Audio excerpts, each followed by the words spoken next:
유럽연합의 사이버 보건력법, 우리가 줄여서 CRA라고 부르는 법이 있는데요.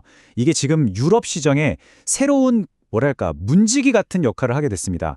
그래서 이번 시간에는요, 이 법안에서 가장 중요한 딱 10가지 제품 보안 규칙을 아주 탈탈 털어보겠습니다.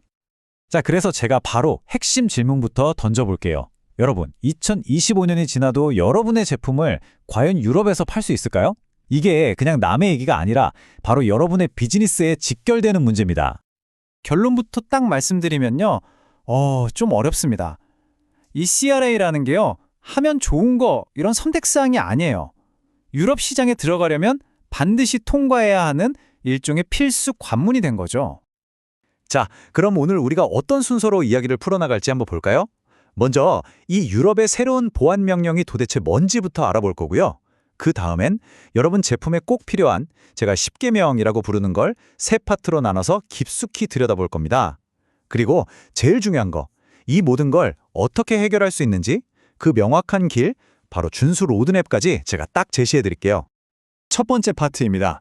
유럽의 새로운 보안 명령, 바로 사이버 보건력법, CRA죠. 이게 뭐냐면요. 아주 간단하게 말해서 디지털 부품이 들어가는 모든 제품 있잖아요.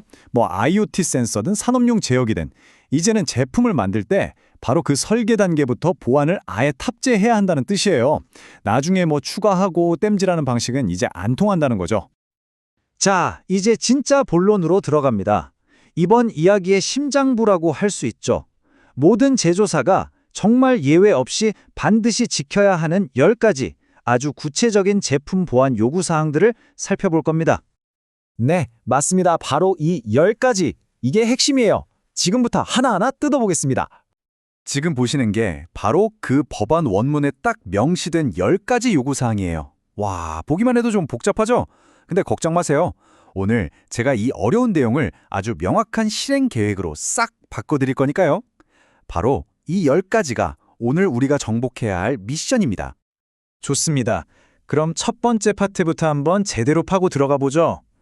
가장 기본이 되는 보안 원칙들, 바로 기초적인 보호 조치에 대한 이야기입니다. 첫 번째와 두 번째 규칙을 같이 묶어서 볼게요.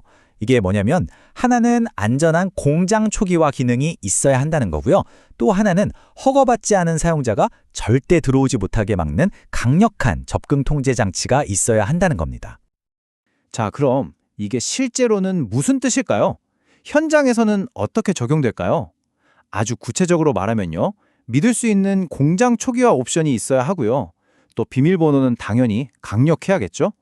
여기에 다중인증, 흔히 MFA라고 부르는 거, 그리고 사용자마다 권한을 다르게 주는 역할 기반 접근 제어 같은 걸 구현해야 한다는 이야기입니다.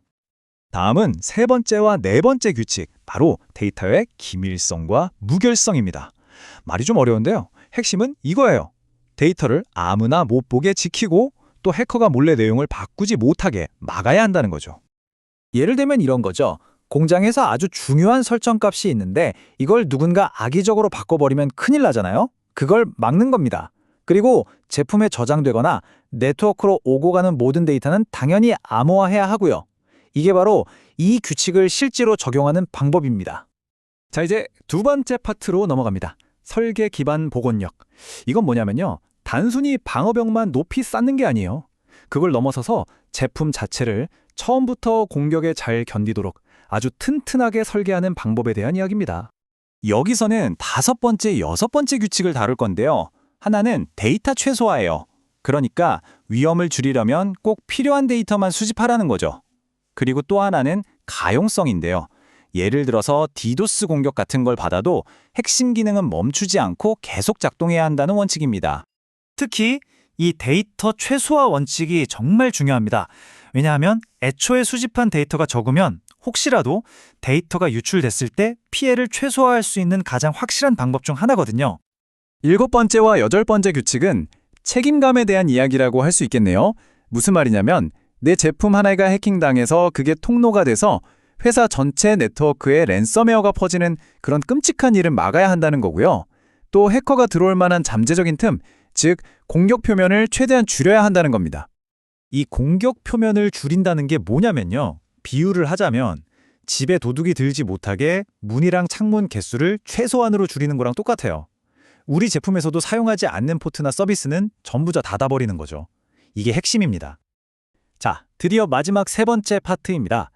여기서는 그냥 수비만 하는 게 아니라 위협을 능동적으로 찾아내고 막아내는 능동적 방어와 모니터링에 대한 요구사항들을 살펴볼 거예요.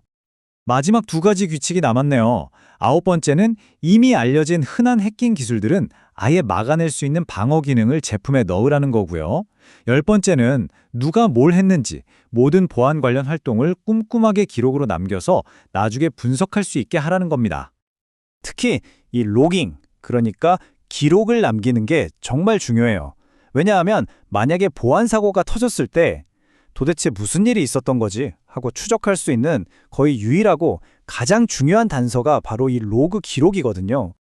자, 지금까지 10가지 규칙을 다 살펴봤는데요. 머리가 좀 복잡하시죠? 그럼 이걸 도대체 어떻게 다 지키냐? 이제부터 그 실행 가능한 해결책, 명쾌한 로드맵을 보여드리겠습니다. 자, 드디어 오늘의 하이라이트입니다. 우리가 지금까지 살펴본 이 복잡해 보이는 10가지 요구사항들 있잖아요. 이게 사실 하늘에서 뚝 떨어진 게 아니에요. 놀랍게도 이미 산업 현장에서 널리 쓰이고 있는 국제 표준이 있습니다.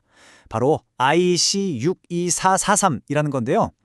CRA의 요구사항이 이 표준과 거의 판박이 수준으로 똑같습니다. 바로 이겁니다. 막막하게만 보였던 규제가 우리가 이미 알고 있는 명확한 실행 로드맵으로 바뀌는 순간이죠. 결론적으로 핵심은 이겁니다. 만약 여러분이 유럽에서 비즈니스를 계속하고 싶으시다면 이 CRA를 준수하는 건 이제 더 이상 하면 좋은 옵션이 아닙니다. 그 시장에 들어가기 위한 입장권이고 반드시 갖춰야 할 기본 자격이 된 겁니다. 그런데 말이죠. 여러분의 책임이 제품을 딱 출하한다고 해서 끝나는 게 아닙니다. 진짜는 어쩌면 그 다음부터일지도 몰라요. 제품이 팔린 후에 계속해서 발생하는 취약점들은 어떻게 관리해야 할까요? 법적인 책임은 어디까지일까요? 바로 이 질문에 대한 답을 들고 다음 시간에 다시 돌아오겠습니다.